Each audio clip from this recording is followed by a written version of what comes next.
there. So just, I mean, unmute yourself when you have questions, but I would just request you to hold on to your questions towards the end of the presentation.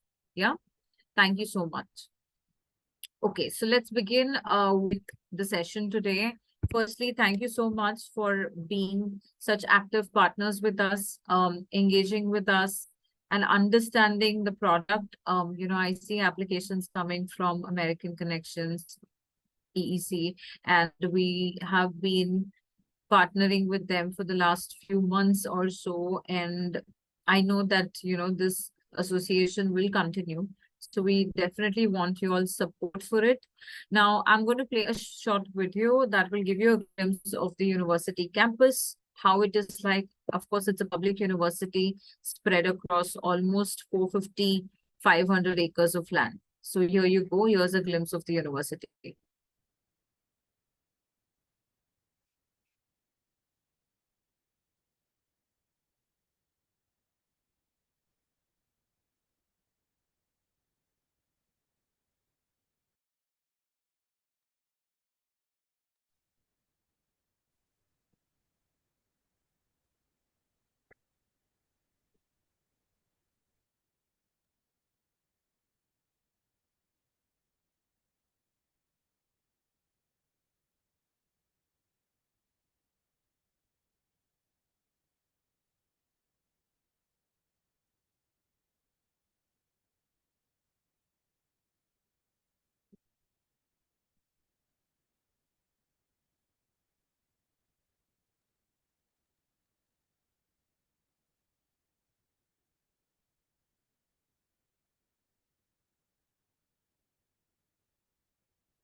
Perfect. So this was a glimpse of the University of Arizona. You saw that, there are quite a few things right there, and it just makes a lot of students from all across the world apply to us, because we have lots of resources on campus. We were founded in the year 1885. So it is one of the oldest US universities. We are the flagship university of the state of Arizona, which means that even before the state was named and formed, the university was present there. It's a student population of more than 45,000 students. We are represented by 120 different nationalities. So it's a very, very diverse university. They will have, students will usually have friends from each part of the world, and it is extremely diverse. We have about 35,000 plus students in undergrad. We have 10,000 plus students in the graduate programs. Of course, by graduate, I mean that we have masters, we have PhD, etc.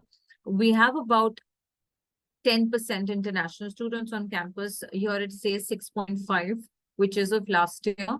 This year, we've sent the highest international students to Tucson, to the main campus, and therefore the percentage has increased to almost 10 to 11%.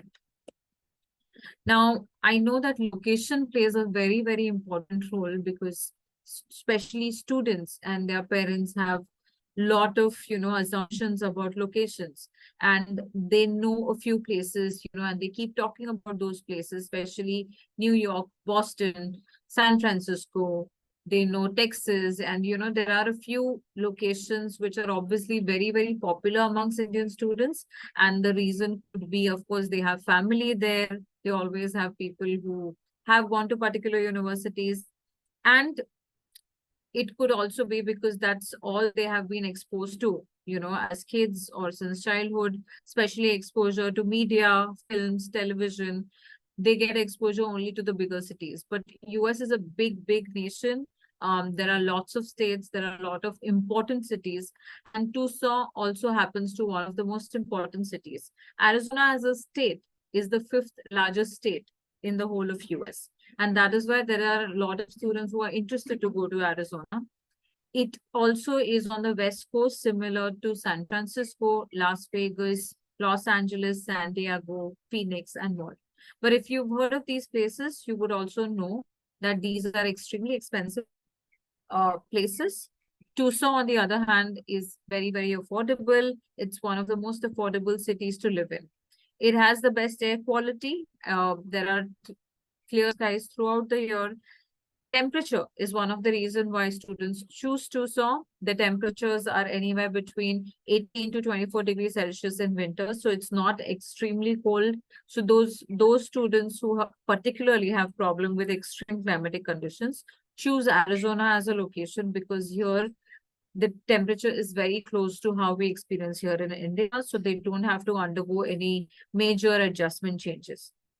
Now let's look at what else Tucson offers. It is the UNESCO City of Gastronomy. Which means that there is food from all over the world, vegetarian, vegan, or any kind of food is available in Tucson. So students don't have a problem getting Indian food. Thriving music and art scene, which means that there are a lot of cultural fests that happen in Tucson, because it's a very scenic city.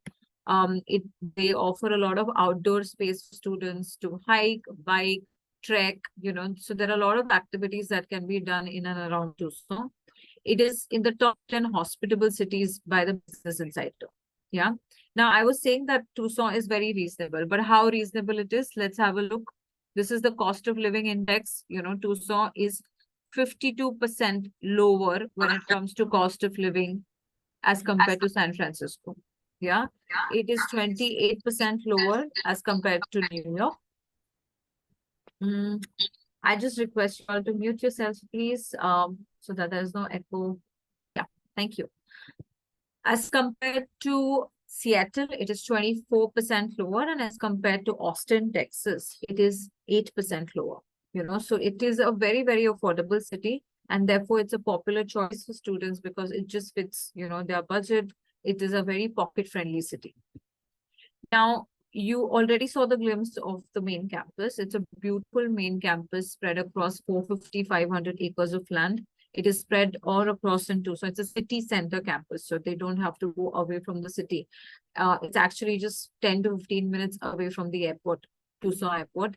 So it's very, very convenient to travel. We have free public transportation throughout the city. So there are trams, there are other public transport that they can use. Everything is available on the campus, right from dorms to 15 to 20 restaurants, coffee shops, shopping malls, police station, hospital, other medical aid. Everything is available on campus. In fact, Tucson has its own College of Medicine, and therefore the medical facilities in Tucson are excellent. Now let's look at what else do we offer. So I know as public university, students think that they will have to learn with maybe 50 or 100 other students in the classroom, but that's not true. At University of Arizona, we believe in maintaining the student to faculty ratio to the least, so that students can make the most out of it. They can have a rapport with the faculty. Also because we are a very, very research-centric university. So we want students to work on campus. We want them to, get opportunities to work on different projects with their professors, different internships, and research work that is done on campus. So the student to faculty ratio is just 17:1. These are the overall rankings. We are in the top 50 public universities. This is by the US News and World Report ranking. We come under the best colleges of National Universities 2022. We are also in the top 100 global universities. We offer some amazing online programs and our bachelor's program, which are also done online. Some of the majors can be done fully online. The bachelor's programs are ranked number 7 by the US News and World Report ranking. These are some of our other unconventional rankings. We are in the top 50 public universities. We have an amazing program in space sciences. So anything related with astronomy, astrophysics, number 5, in the US. We have programs in water resources, research, a lot of research related programs. Of course, our MIS, Management Information Systems, is amongst in the top 2 when it comes to public universities of US. Now, I have been talking so much about rankings, but this particular slide is our work, where we have shown how good we are in particular fields, and we are ahead of so many big names. So when anything under biological and biomedical sciences will come, we are ahead of Yale, we are ahead of Columbia University and University of Chicago. Chemistry, again, a very popular subject. We are 39th amongst 500 plus institutions. We are ahead of University of Southern California, UC Davis, ASU. NASA-funded activities, we are number 5 amongst 437 universities. We are ahead of Massachusetts Institute of Technology, University of Michigan, and Stanford University. Yeah, we do a lot of work in the field of space sciences. This is an example. James Webb Telescope is one of the greatest contribution that University of Arizona has made to the field of social sciences. We were the first university unit to manage a mission to Mars. We were also the headquarters of multiple world-class telescopes. And for these, students from a lot of other universities globally come, to kind of have a glimpse of these telescopes. We are also the largest producers of mirrors that are used for optical telescopes. So all of this work is being done at University of Arizona. Let's come to the academics part. We have 20 colleges at the University of Arizona. You all can take a screenshot of this because this will majorly give you an understanding of every major that is available with us.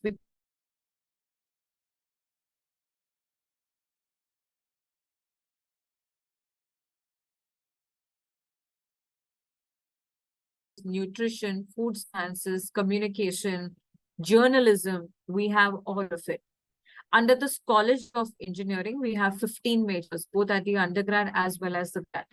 Under the College of Management, we have the Management Information Systems, we have Finance, Marketing, we have Business Analytics, and all of these business majors at the graduate level are STEM majors, which means that they will definitely interest a lot of students who are confused about taking business majors in the US. We have optical sciences, pharmacy, we have public health for also, students who are interested in medical field but cannot, directly jump into the field. For them, public health is also a great option. We have the School of Architecture, and it is ranked in the top 25 in the US. So again, architecture students, it's a great option for them. Now, University of Arizona has more than 150 majors at the undergrad. I'm going to drop a link after the presentation is over so that it's easier for you all to search for majors. It's super simple. It's just a search engine. You have to name the major and immediately the information will pop up. This is how it looks like. The program search looks like this. So this is the first page you will get. You have to type the major you want. You'll get all the options related to that particular major. And then when you click on a certain link, you will get the entire information of the program. This is for undergrad. Of course, the similar pattern is used for graduate programs. For graduate programs also, this is how it will look like. Once you kind of, type the program, all the information will be available. On the top hand side, right side, you will see a QR code. You can scan that and download the brochure.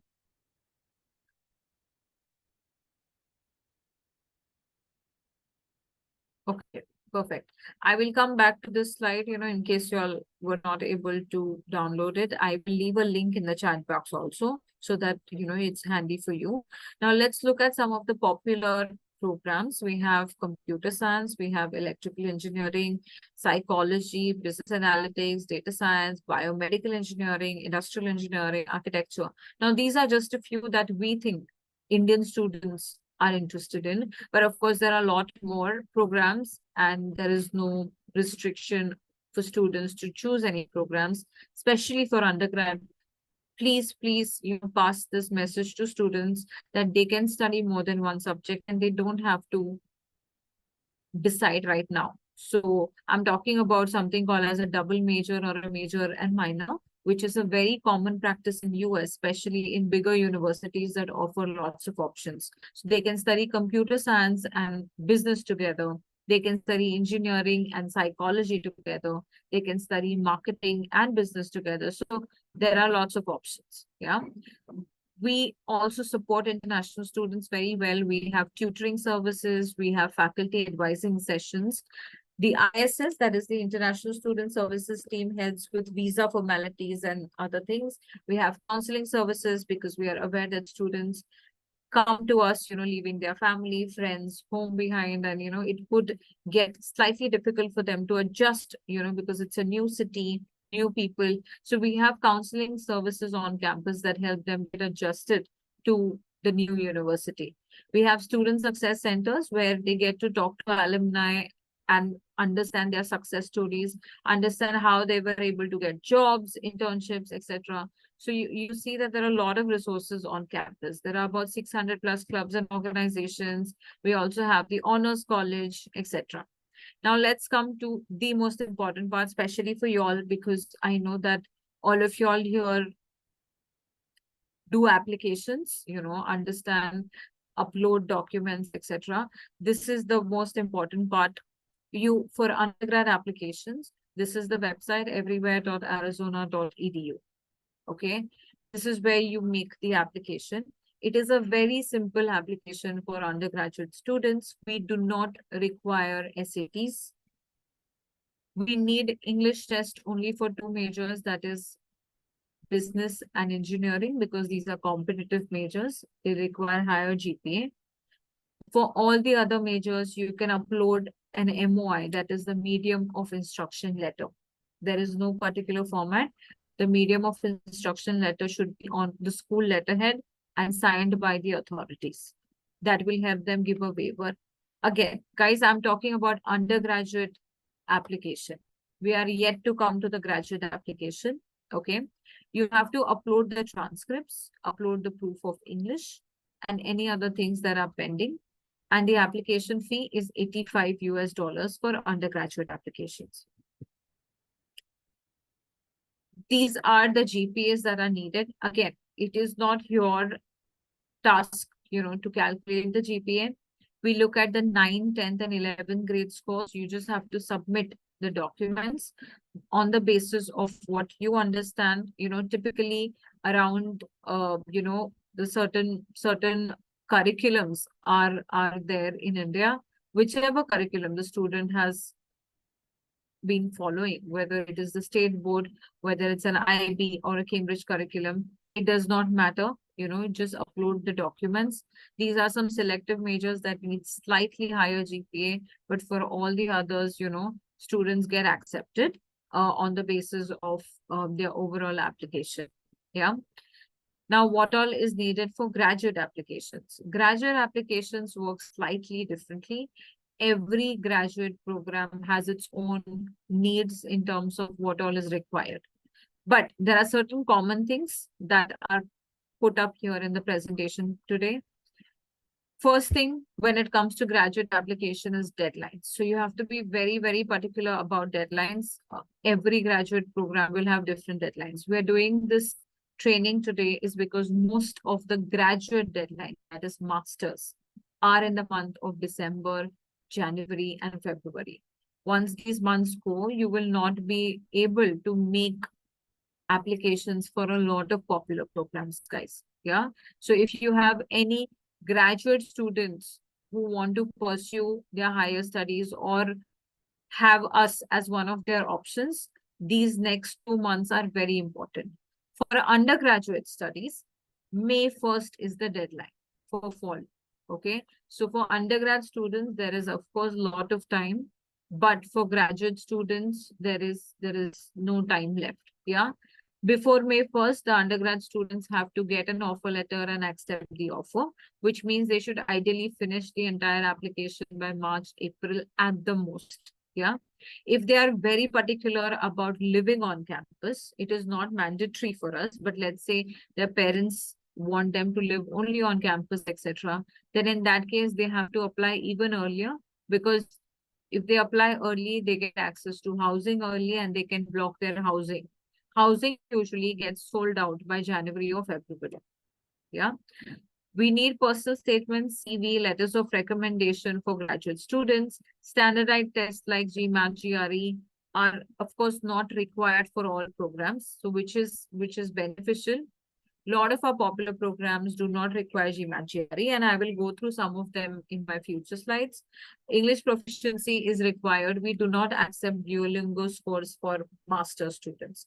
They are only accepted for undergrad students. Yeah. So no Duolingo scores are allowed. Only IELTS or TOEFL is allowed. The application fee for masters is $90 US. Yeah. Now let's have a look at the overall needs for an undergrad student. Let's take a recap. Apply on everywhere.arizona.edu. For spring, November 1st is the deadline. Spring is over now. For fall, May 1st is the deadline. You need transcripts of the last 3 years.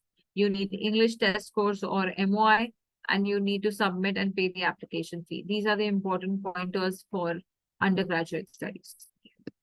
Okay. Now, undergraduate studies are very, very good with scholarships also. If a student gets admitted to us, there are quite, many scholarship opportunities the student like in gets. bachelor's degree, like if the student studied from the English medium, so like will we get, like the student will get an IELTS waiver? Yes, but Okay. only for all the other majors except business or engineering.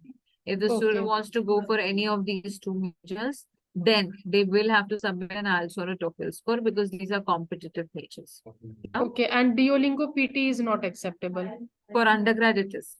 Oh, it is acceptable. Yes. Okay, Duolingo, PT, IELTS, TOEFL. okay, Duolingo and PT is not.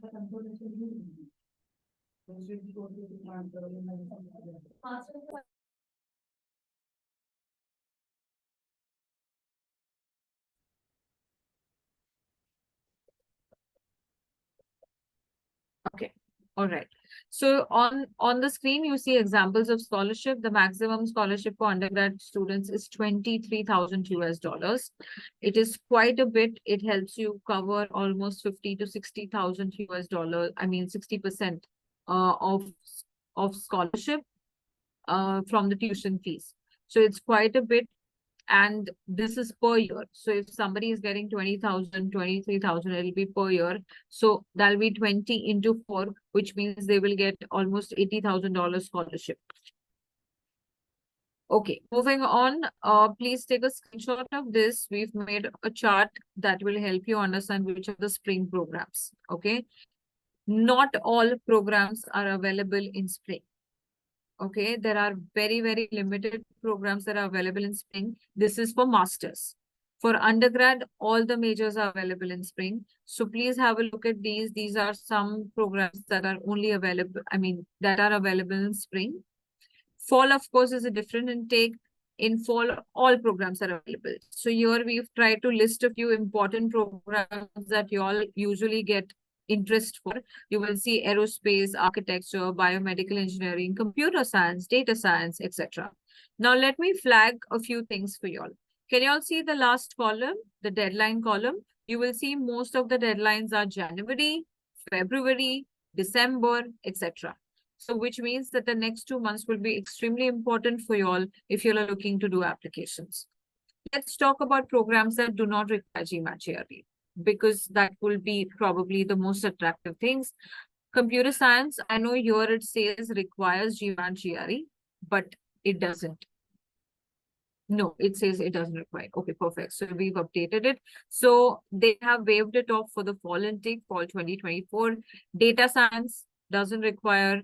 Information science doesn't require.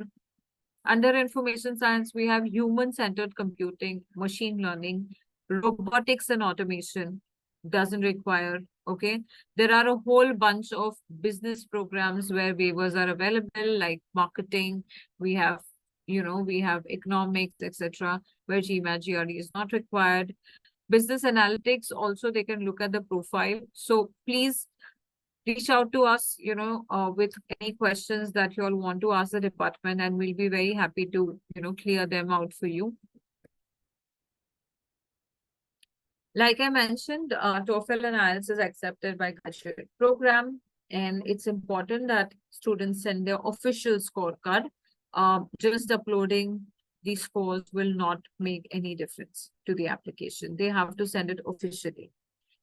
Graduate programs also offer funding. There are teaching assistantships, research assistantships, grants, campus jobs, whole lot of things that will help them minimize their tuition fees. Okay. But now the graduate turnaround time is about 5 to 6 weeks. And this is after deadline. Okay. Which means students have to wait till the deadline is over. And after that deadline, let's say after 15th of Jan for computer science, the review will start and the outcome is out in 5 to 6 weeks. If the student gets accepted, then they have to interact with the department for funding options. That is how it works. So when you're doing an application, please set their expectations clear. It shouldn't happen that just within 1 month of doing the application, they start asking you, oh, why haven't I got an email? What happened about my application? Because you will have no answer to it. This happens with students who have applied early. Let's say they've already applied in November or December, but the deadline is Jan 15. They will only start the review in Jan. Okay. So it is not on first come first basis. The graduate programs give all the students opportunity to complete the application till the very last day of the deadline. Again, they're very strict with deadlines, which means after deadline, they will not accept any applications. Great. This is about the dorms. We have almost 25 kinds of different dorms, and lots of students can accommodate almost 10,000 students, and there's something for everyone. So if students are on budget, they want community, shared, double dorm, single dorm, everything is available with us. The dorms get sold out by January, February, March. After that, students get very limited opportunities and will have to stay off campus. So the earlier the student accept their offer, the better it is, so that, it is easier for them, especially if they want to stay on campus. Now, this is an important part and which is often missed by the student. What happens after the student is accepted? When the student is accepted to University of Arizona, they get an email to create their net ID and password. Now, it is like a login ID and password. It is different from, their application. Login ID and password. This is one-stop for everything. All the next steps, applying for I-20, applying for housing, for anything else, this will be the login. Yeah. Now, here is also a list of non-commissionable programs. I know that, as partners, you all try your very best, to promote all our programs, but of course there is certain set of transparency.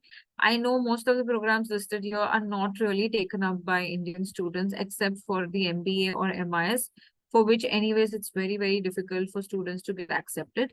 But these are the list of non-commissionable programs. Okay, this is the team in India. We have Salil Gupta, who's the Chief Advisor for South Asia. He's based in the North in Delhi. The second is me. I take care of the West, Central, and a little bit of the South, especially Tamil Nadu and Telangana, Andhra region. And we have Sahil Arora, who is in the North again, based out of Delhi. He takes care of the North and the East part. And we have Megha, who is a student outreach manager. So usually undergrad students, if anything is missing, etc., they will get a call from Megha, who will tell them, what is missing from their part. Yeah. Perfect. So with this, we will end the presentation here, and time for questions. And I'll, of course, also put up the links so that it's just easier for you all, to go on the links, search information. And maybe I can, we have some cheat sheets that we've created. I can send it to Ruxana and she can email it to all of you all. These will help you all, get easy access to a lot of links for University of Arizona. So you just click on the link and you will, you'll get the information. So first I'm putting the link for Everywhere Arizona. Here it is.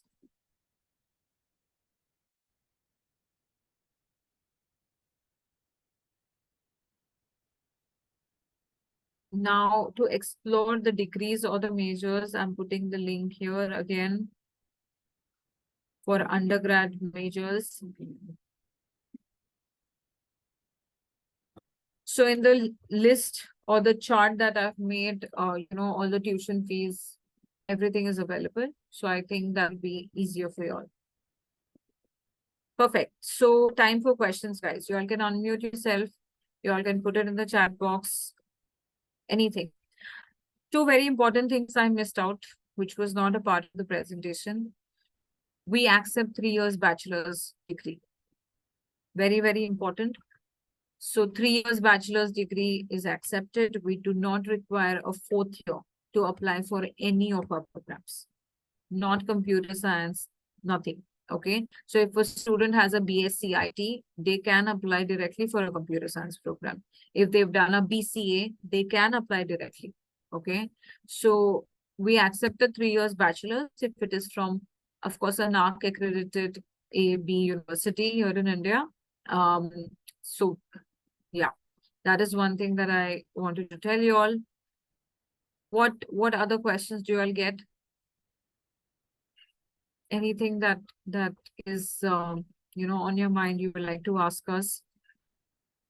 Ma'am, those programs which require GRE, like what would be the score, minimum score for the GRE?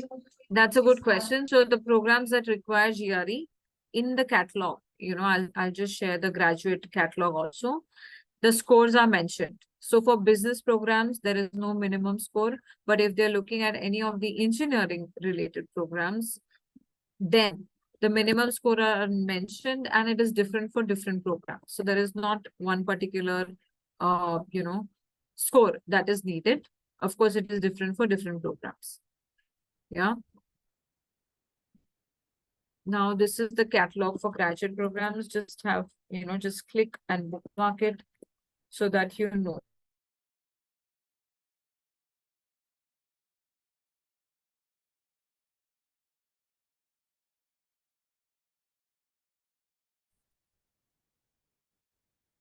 I'm going to share my screen. Okay. So if you click on that link, guys, this is what will open up for you all. Okay. And you will see that there is a keyword that you have to put. Let's put the keyword computer.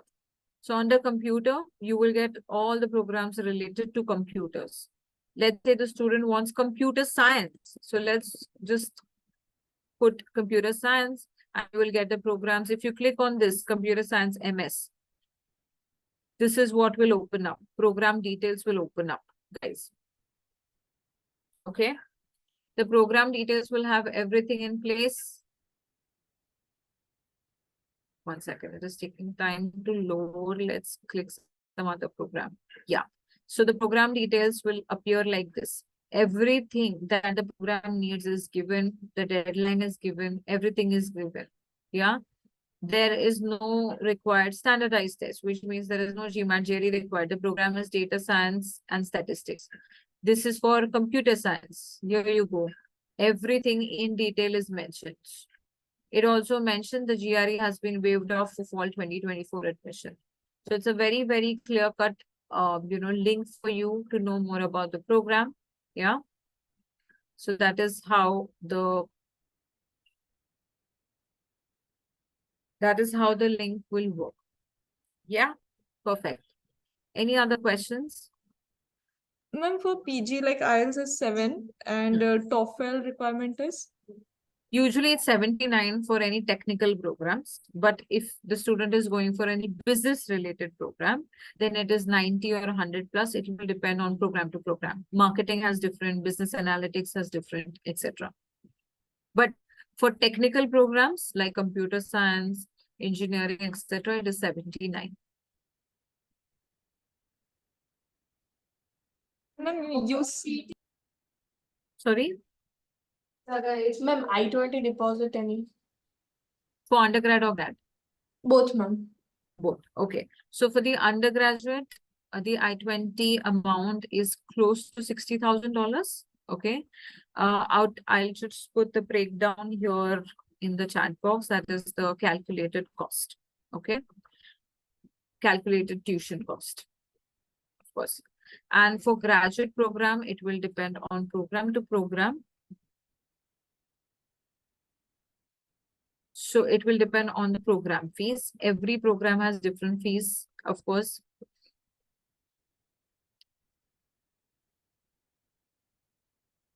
So I'm putting the link for the undergrad program. You can use the same link to know the estimated cost for graduate program. So this is the tuition calculator. You all can bookmark this also.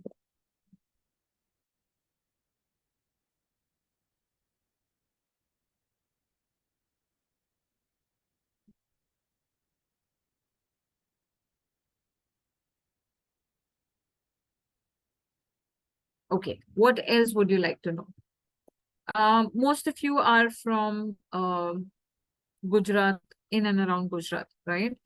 Can you all just put in the chat box what areas of interest you'll get, which programs are more popular according to y'all, just so that we get an idea. Which programs? Just put it in the chat box. Computer science, engineering, what do you all get more interest for? Okay, computer science. Okay, MBA.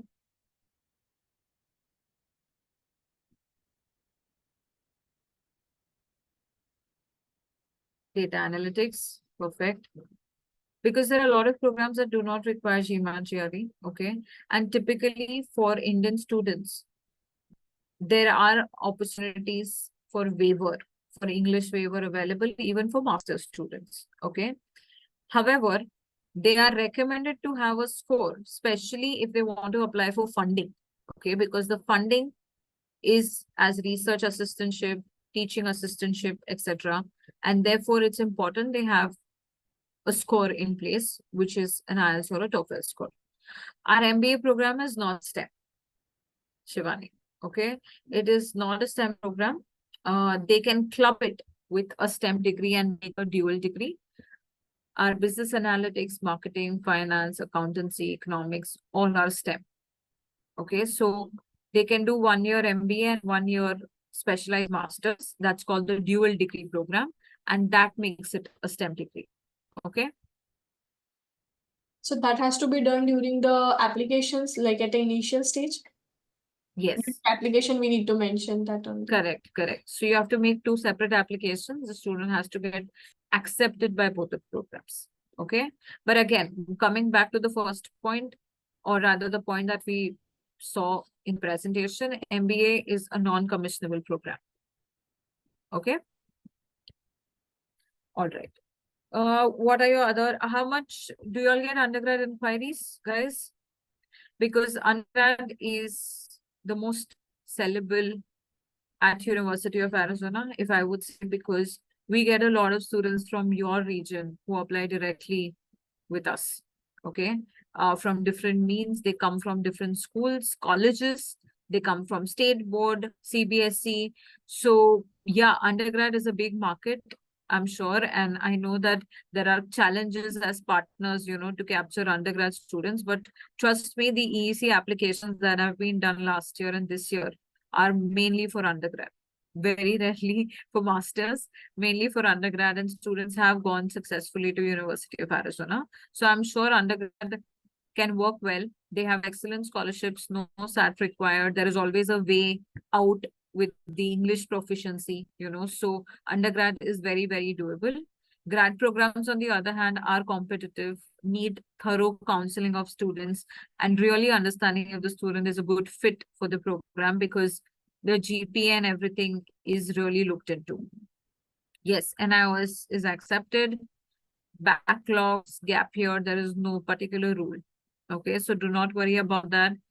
NIOS is accepted. See, of course, if the student will have too many backlogs, they will not suffice the GPA requirement. So anyways, but if they have 1 or 2 backlogs, it has not affected their GPA, just go ahead and apply. Yeah.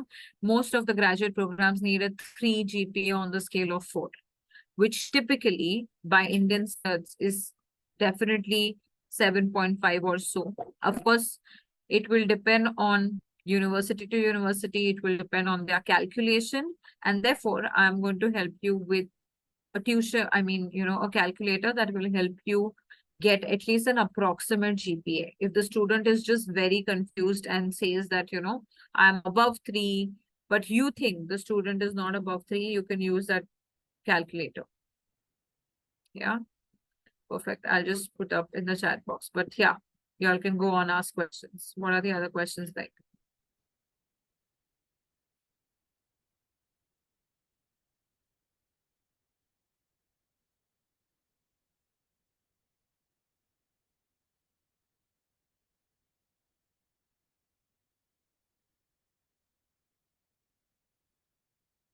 No questions, guys? One just out. Maybe I didn't heard. Like, you said 12 plus 3 is acceptable, right? So, Sorry. 12 plus 3 is accepted. Yeah. So the university has to be NAC accredited, or it is fine like any university? NAC accredited university, because we know that then they have complete the number of credits that we need. Okay. Usually a lot of students coming to us are from NAC accredited because they have those certain credits that a graduate program is looking at. They don't need extra year. Okay. Most Indian universities complete more than 120 credits, which are needed. Yeah. But if you all have doubts about that, if you all don't know whether it's NAC accredited or not, just send it to us. We can get it, rectified. Yeah. Now, the link that I shared is an approximate GPA calculator. It has to be only used for graduate programs, not undergrad. Please do not calculate undergrad GPA on this. It's an approximate. It will let student know whether he is above 3, below 3. They just have to put in their details and they will know. Yeah.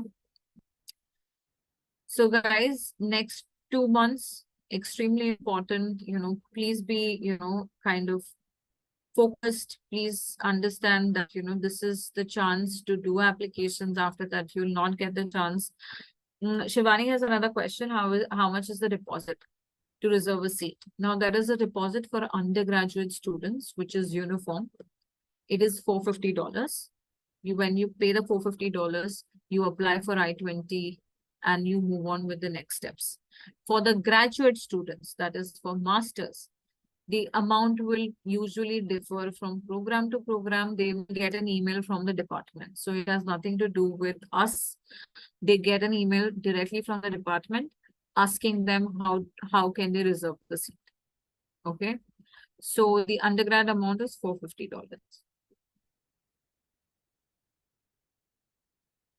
Okay.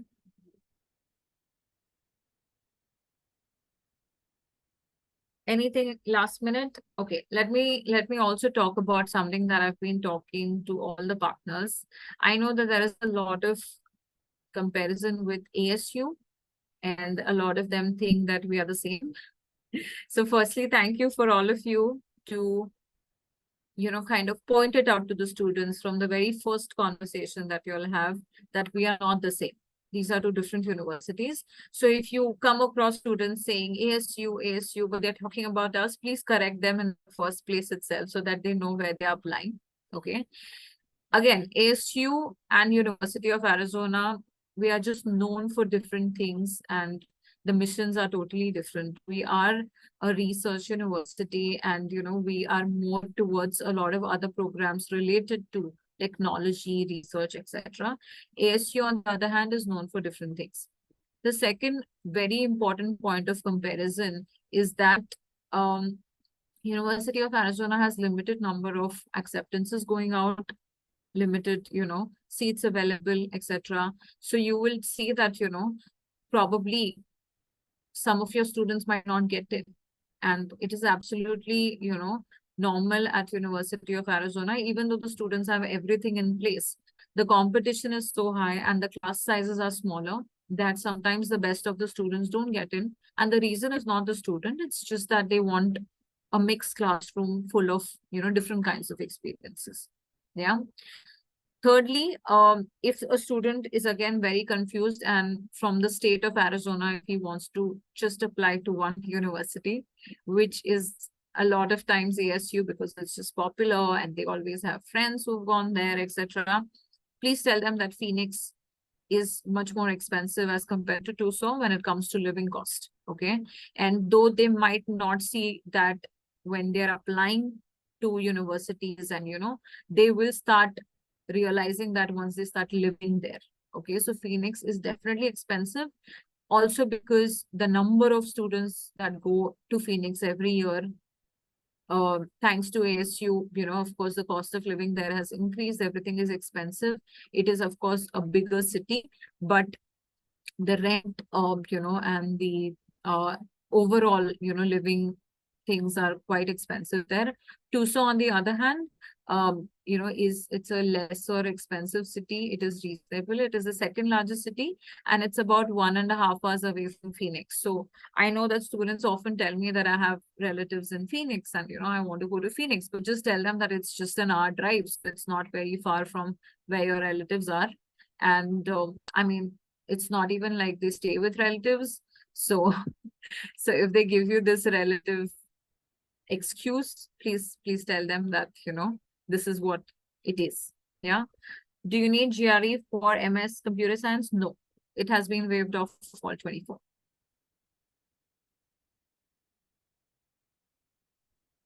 Yeah, it has been waived off for fall 24. Okay, so guys, any other information that you need, any insights, any candid information comparing us with ASU? Perfect. So I'm going to put my email address here. And I would love to hear from you all if you all want to discuss any profiles. Just send me like a small note on it. I will send you all the link or, however you find comfortable. This is my email address. My contact details are with Roxana. So again, if you want to connect over any particular student, or it's just you want me to talk to their parents, especially for undergrad students, we do that a lot. So you can just let us know. You can write to us. We are a very, very accessible team. And hopefully whenever I am in Gujarat, I'll be able to meet some of you all in person. So I'll look forward to that as well. Yeah. Perfect. So I hope, you all were able to take something from this session. I know there's like too much information, but I'll try to send you all a gist. I'll send it to Roxana. She can send it to all of you, and it'll have like easy link access to a lot of things. That'll make it simpler. Yeah. Perfect. So thank you so much, guys. Thank you so much for your time and, this long session.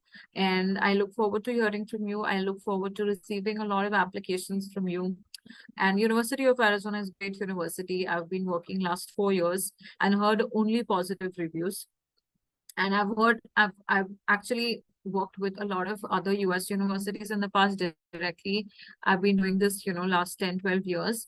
And University of Arizona is really, a wonderful experience and is regarded very high for a lot of students because it ranks very well and, has a lot of resources. Yeah. So great. Thank you so much, guys.